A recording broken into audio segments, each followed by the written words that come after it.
بسم الله الرحمن الرحيم وأصلي وأسلم على سيد الأولين والآخرين نبينا محمد وعلى آله وصحبه أجمعين. إخوتنا الكرام وأخواتنا الكريمة، نواصل درسنا مع حديث أبي هريرة، والآن نشرع في شرح بعض مفردات الحديث. يأتي الشيطان أي يوسوس إبليس أو أحد أعوانه من شياطين الإنس والجنس على طريق التلبيس. بلغ قوله من خلق ربك، وليستعيذ بالله أي من وسوسته بأن يقول أعوذ بالله من الشيطان الرجيم، ولينتهي أي ليتوقف عن الاسترسال معه في هذه الوسوسة، فليقرأ آمنت بالله ورسله أي قل أخالف عدو الله المعاند وأؤمن بالله وبما جاء به رسوله صلى الله عليه وسلم. والمراد أنه إذا عرض له الوسواس فإنه يلجأ إلى الله تعالى في دفع شره، وليعرض عن الفكر في ذلك، وليعلم أن هذا الخاطر من وسوسة الشيطان، وهو إنما يسعى بالفساد والإغراء، وليعرض عن الإصغاء إلى وسوسته وليبادر إلى قطعها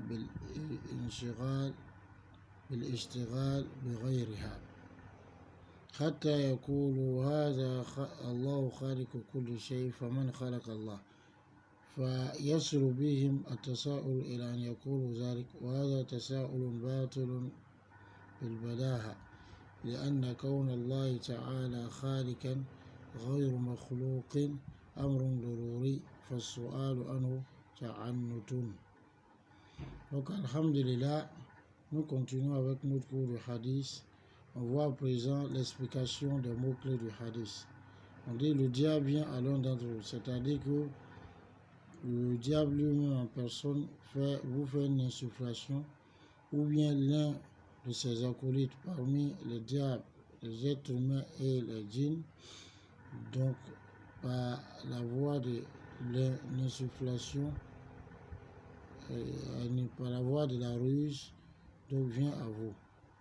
Alors, Rasoul dit sur ça, lorsque il atteint cela, ou cela l'atteint, c'est-à-dire la parole Man khalaqa rabbuk, qui a créé ton Seigneur.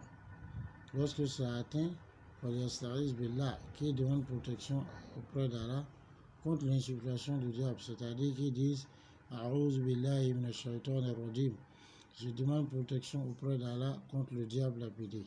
Wal yantahi, qu'il s'arrête là, c'est-à-dire ils s'abstiennent donc de prolonger cette insufflation, c'est-à-dire il ne faut pas qu'ils se laissent aller par cette insufflation du diable. وَلْيَقْرَأْ آمَنْتُ بِاللَّهِ وَرَسُولِهِ, qu'ils lisent je crois à Allah et à son messager, c'est-à-dire qu'ils disent je contrarie l'ennemi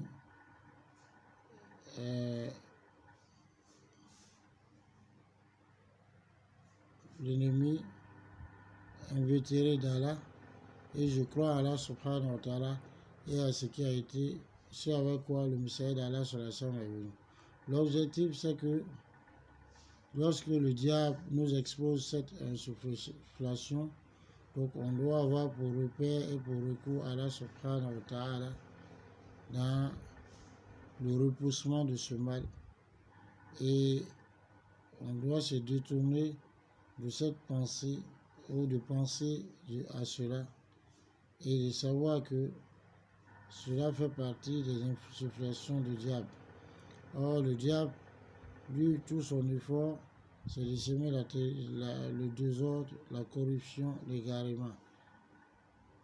Donc, on doit se détourner même d'écouter ou de prêter attention à cette insufflation, et se dépêcher de couper et d'interrompre cette insufflation par le fait de se préoccuper d'autres choses.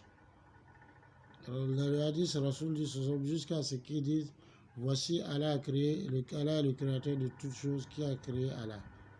Donc le fait de se demander comme ça qui a créé ceci, qui a créé ceci, les a entraînés à dire cela. Et ceci est une façon de s'interroger qui est nulle, puisque le fait qu'Allah est le créateur qui n'est pas une créature, cela, en fait, c'est une affaire qu'on doit connaître, qu'on n'est pas censé ignorer. Et le fait donc de demander cela, c'est du ta'annout, c'est-à-dire c'est du rigorisme, c'est de chercher à fouiller dans des choses qui n'ont pas lieu d'être. Donc voilà un peu ce qu'il y avait à dire sur les sens de certains mots du hadith. Inch'Allah ta'ala, dans les jours à venir, nous allons voir ce qu'est le sens complet du hadith et enfin voir des joyaux à tirer du hadith. Allah nous accorde la bonne compréhension. Assalamu alaikum wa rahmatullah.